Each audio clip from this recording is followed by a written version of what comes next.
Mga negosyong patok-pasukin ngayon kahit maliit lang ang puhunan. Marami ang gustong magkaroon ng dagdag na pagkakakitaan, pero ang madalas na dahilan ay wala akong malaking puhunan. Pero ang totoo, hindi palaging malaking kapital ang kailangan para magsimula.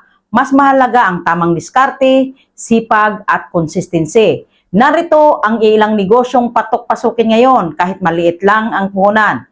Una, online selling. Isa ito sa pinakamadaling simulan. Hindi mo kailangan ng malaking tindahan o pwesto. Maaari kang magbenta ng skincare, damit, pagkain, accessories o kahit anong produktong may demand. Sa panahon ngayon, ang cellphone mo ay maaari nang maging tindahan mo. Sa pamamagitan ng social media, maaari kang makahanap ng mga customer kahit nasa bahay ka lang. Pangalawa, na maraming gumagawa na nito, content creation. Maraming tao ang kumikita ngayon sa paggawa ng videos, real stories at iba pang online content. Hindi mo kailangan ng mamahaling kamera para magsimula. Maraming successful creators ang nagsimula gamit lamang ang kanilang cellphone. Kapag lumaki ang audience mo, maaari kang kumita sa advertisements, brand collaboration, affiliate marketing at iba pang online opportunities. Pangatlo, food business. Hindi mawawala ang pagkain dahil araw-araw itong kailangan ng tao. Maaaring magsimula sa simpleng merienda, homemade desserts, packed meats o online food selling. Maraming matagumpay na negosyo ngayon ang nagsimula sa kusina ng kanilang bahay.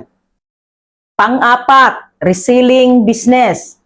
Kung wala kang sariling produkto, maaari kang maging reseller. Hindi mo na kailangang gumawa ng produkto. Ang gagawin mo lang ay maghanap ng magandang supplier at mag-focus sa marketing at pagbebenta.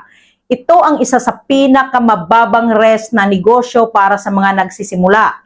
Panglima, networking o direct selling business. Marami pa ring Pilipino ang nagtatagumpay sa industriyang ito dahil bukod sa produkto ay pagkakataon ding magkaroon ng karagdagang kita mula sa pagpapalawak ng network. Ang mahalaga ay pumili ng kumpanyang may magandang produkto, maayos na sistema at legal na operasyon. Ngayon gusto kong tandaan mo ito, hindi ang laki ng puhunan ang nagdidikta ng tagumpay. Maraming tao ang may malaking kapital pero walang aksyon.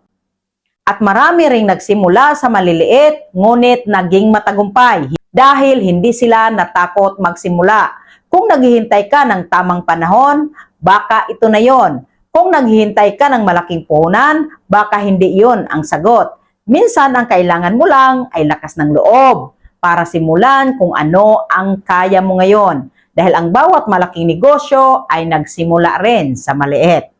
Kaya huwag mong maliitin ang maliit na simula. Ang mahalaga ay nagsimula ka, natuto ka at patuloy kang umaabante.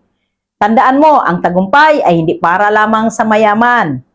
Ang tagumpay ay para sa taong may pangarap, may aksyon at hindi sumusuko.